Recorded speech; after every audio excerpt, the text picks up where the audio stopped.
Illinois Constitution be amended to create an additional 3% tax on income greater than $1 million for the purpose of dedicating funds raised to property tax relief? It's a question that you'll see on the November 5th general election ballot here in Illinois. What exactly does that mean? And what about Illinois' second highest in the nation property taxes?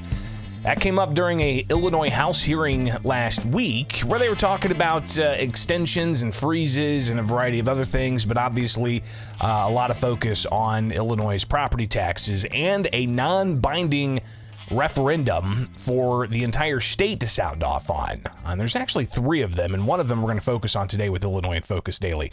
Good morning. I'm Greg Bishop. Like, subscribe, hit that notification bell with America's Talking Network, and join us each and every weekday morning as we break down things important to you, the taxpayer. So let's get into this because, it's well known. Illinois' tax rates among the highest in the nation. When you look at overall tax burden, including corporate taxes, we're regularly right up there at the top of the list. Places like Chicago, the tax burden is even higher than other places throughout the state. You've got, while Democrats have heralded that they're going to get rid of the 1% grocery tax, we also have among the highest gasoline taxes in the country. Definitely the highest in the Midwest. If you just go from even central Illinois, not even talking about Chicago and the suburbs where gas is much more expensive than in central Illinois, but going from central Illinois down to Missouri, for instance, I mean, there's like a 40 cents per gallon difference. And most of that seems to be because of the local and state gas taxes on Illinois drivers. It's not just the gas tax, motor fuel tax. It's also a sales tax on top of that that's worked in. So you've got those tax burdens just compounding, but those are just, use taxes, so to speak, right? Sales taxes. What about that property tax? Illinois has among the highest property taxes, and regularly we see that on the list as the state continues to see property taxes increase. Now, Illinois does have, a system of property taxes where the bulk majority of your property tax bill goes to your local school district. And it also goes to other local taxing bodies. If you have a community college district, that's taxpayer funded. If you have a sewer and sanitation district, that's taxpayer funded. If you have, your municipal government, your township government, I mean, if you look at your tax bill when you pay your property taxes, all of that stacks up. And if you think that you're getting away from having to pay property taxes because you're a renter, well, your landlord has to pay those property taxes as well. So clearly, they're pushing that down onto the renter, I would imagine, right? Because you always hear in the conversation about taxes, well, if you tax a corporation or a company, they're just going to pass that on to the consumer. I would imagine the same thing goes for landlords.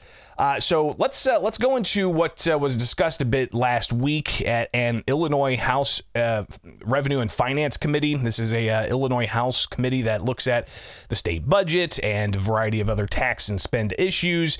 But George Cardenas, he's the Cook County Board of Review, and he was there testifying about a variety of different things and acknowledged that property taxes are a big issue, especially in the Cook County and surrounding suburbs where they're seeing their property taxes go up considerably.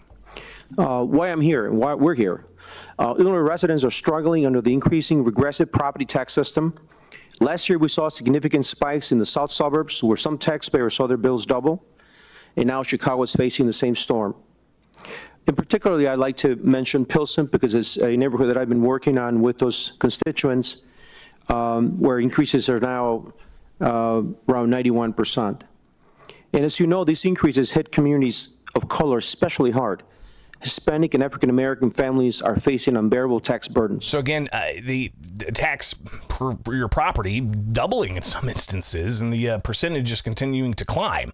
And this is something that they were trying to tackle during this House committee, especially as it impacts seniors and those on fixed incomes and the like. But Cardenas also talked about the proposed referendum on the statewide ballot. And I want to go to this really quick. This is a sample ballot for my neck of the woods, all right? I live in Sangamon County, so I vote in Sangamon County. And obviously, you can pull up your own sample ballots wherever you vote. Just go to your election office and you'll be able to find that. But, you know, it's got all the questions for county board races, congressional races, state house races, obviously my state house race. There's no Democrat candidate, so there's no competition there. But if you look at right here at the top, statewide advisory questions, and we'll have to talk more about all of these, breaking them down in the future here, but we're just going to focus on this second one for right now. And the question that is being asked to everybody, and these are non-binding questions, meaning if this thing passes, it's not going to actually change anything. So it's an advisory question. It's just advising government on these things. So here's the question that impacts property taxes. Should the Illinois Constitution be amended to create an additional 3% tax on income greater than $1 million for the purpose of dedicating funds raised to property tax relief? So really, this sounds like some kind of way to get around the state's constitution, which says there needs to be a flat income tax. And if you recall, what was it? Was it 2020 or 2022? I think it was 2020, not 2022. In 2020, the statewide ballot question was, should the state's constitution be amended to change the flat income tax rate to a graduated or a progressive income tax, where the more money you make, the higher of a tax rate you pay? That failed. Voters voted against that. So is this a workaround? Again, the question here, should the Illinois Constitution be amended to create an additional 3% tax on income greater than $1 million for the purpose of dedicating funds raised to property tax relief? Obviously, it's a question in front of voters. Early voting's on the way now. It's ongoing, but that's a proposed referendum for voters. And you've got Cardenas. He broke this down and talked a bit more about it. Again, from the Cook County Board of Review, he talks about this proposed referendum. Why I'm here and why we're here. Illinois residents, with the Illinois Property Tax Relief Fund and the proposed constitutional amendment on the ballot this November, we have an opportunity to not just provide immediate relief, but to create a long-term solution that links their property taxes to what families, again, can afford to pay. This is about equity, fairness, and giving Illinoisans the security they need to stay in their homes and communities. What we need from this committee, your support, not only supporting the legislation, but also for a broader movement to make Illinois a fair, more equitable state for all its residents. Now, it sounds like he was there advocating for this and encouraging the House to do more to support this idea. Wasn't the only one there talking about it. Former Illinois Governor Pat Quinn was there as well, talking about this referendum. So this referendum that's going to occur on November 5th, I think there'll be a huge bipartisan majority for this idea of a surcharge of 3% on millionaires in order to fund significant annual mandated property tax relief for people who live in homes all across Illinois in every single county. So I think that's my point for today. I want to thank everybody for listening. So he testified to the committee, but he also talked about some of the other numbers here and goes into detail about the number of millionaires in Illinois versus the number of property tax payers in Illinois and just taxpayers in general. Here's Pat Quinn talking about that from last week's committee hearing. Should we raise the income tax surcharge only on millionaires in Illinois in order to raise revenue for property tax relief? Well, I looked it up. There are 77,323 millionaires in Illinois. These are men and women, businesses, whatever, who have declared more than $1 million, declared more than $1 million in adjusted gross income for a particular tax year.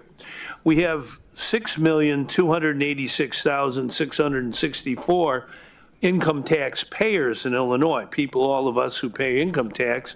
So he's, in a way, talking about the minority number of taxpayers who make more than $1 million, and that includes businesses.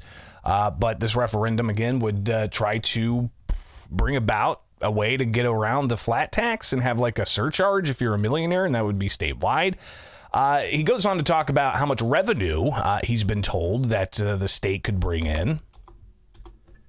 And I asked the Illinois Department of Revenue if we did have a 3% surcharge on millionaires in Illinois, just on those folks, how much revenue would be generated by that surcharge for property tax relief?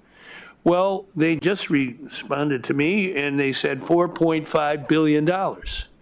So that's 77,323 millionaires, if they had to pay 3% more, would generate $4.5 billion for property tax relief in Illinois.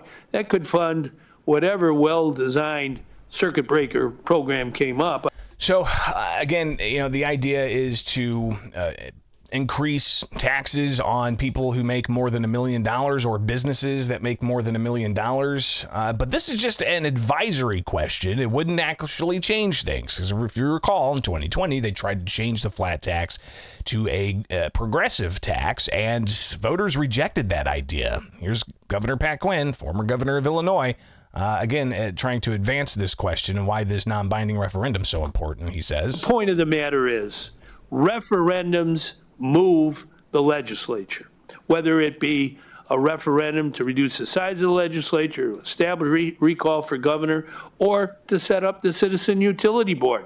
That was done by referendum.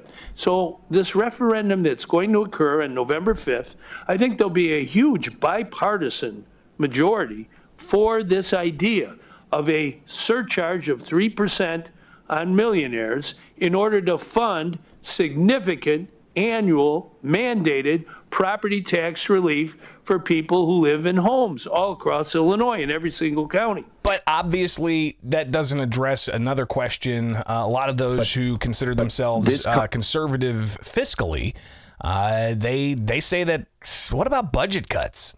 What about shrinking the size of these taxing bodies? What about looking at ways to reduce overhead? And this is a pretty, consistent question when you talk about tax and spend. You got one side, tax up, and you're increasing taxes, especially property taxes regularly, even though they've increased the amount of funding going to schools from the state. Still, you got property taxes going up in Illinois, second highest property taxes. Overall tax burden is among the highest, among the highest gas taxes. You can go down the list. But back to George Carnitas from the Cook County Board of Review. He was asked about, what about budget cuts? Why isn't that part of this conversation? But this comes at the very top, and you just got to bring it down to that level to say, guess what, folks? We're not going to be able to afford the entire cake. So this is what the priorities are going to be. But this body will make those decisions and pass it on to the larger body in the General Assembly. There's a lot to talk about this. This is not an easy thing at all. I'm not suggesting that whatsoever. There's a lot of holes. There's a lot of pieces that need to be debated. In those questions that you're asking, I'm having with other representatives and other senators. Understandably, there's a cost. Understandably, it's going to put pressure on the budget, on the state budget. Understandably, yes. And understandably, there's a pressure on the homeowner that they just can't do it anymore. So all of that comes into play, and this is why I'm here.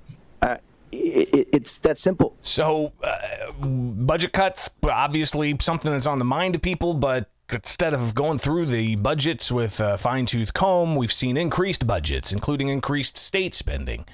Right now, we're in the largest spending plan in state history. Governor Pritzker enacting that for the budget that started July 1st. It was $54 billion, and obviously a lot of that includes more state funding for K through 12 schools, for instance. The Cook County Assessor's Office also asked about, what about budget cuts? You have the ability to say, hey, we're taxing people out of our homes, not because taxes are going up for any reason other than the fact that we're spending more money. Representative Reich, I don't disagree with the premise that we need to have a really strong eye looking on spending. When I go to my town halls where I speak with the public and there are people in tears talking to me about how impossible their property tax bills are, those same people also when they learn about how the tax system works, they also immediately start talking about their local school district and how their school superintendents are paid $300,000 or more, and there's a lot of cash on the balance sheet. I think all of these things are important. So I wouldn't advocate changing the PTEL law, which provides a limitation on growth and levies, and I advocate for. So again, we can get into some of the weeds there about PTEL and all these other property tax issues, but I think what he's talking about there of people frustrated in tears saying they can't afford their property taxes. In some instances, it's doubling on individuals, and hits seniors the hardest, hits those on fixed incomes the hardest. And when they look at their property tax bill, the K through 12 is among the highest, and then all of a sudden you've got a drill down of the salaries, and then you see a superintendent making $300,000+ for their K through 12 school district. So the frustration there from taxpayers in Illinois seeing those things. Where are the budget cuts? Why is there never a thorough conversation about budget cuts? But obviously there's a question now on the ballot. It's a non-binding question, but there's a question on the ballot to say, hey, why don't we change the tax structure so we could tax people more? Governor Pritzker was asked about the K through 12 funding, and last week he broke it down and talked about how they want to increase $350 million each year to K through 12 schools. Is that helping with schools' outcomes? In some districts, maybe. Other districts, not so much, but he talked about that a bit. But clearly, this is an ongoing question that's going to be raised more and more and more. And ahead of the November 5th general election, you've got that question on the ballot. Again, should the Illinois Constitution be amended to create an additional 3% surcharge, a tax on income greater than $1 million for the purpose of dedicating funds to raise for property tax relief? That's the question on the ballot. Early voting's underway now. So what's it going to be? It is Illinois in Focus Daily. I'm Greg Bishop. Thanks so much for being with us each and every weekday morning. Like, subscribe, hit that notification bell, and get the podcast anywhere you get podcasts. Just search Illinois in Focus Daily. All right, make it happen.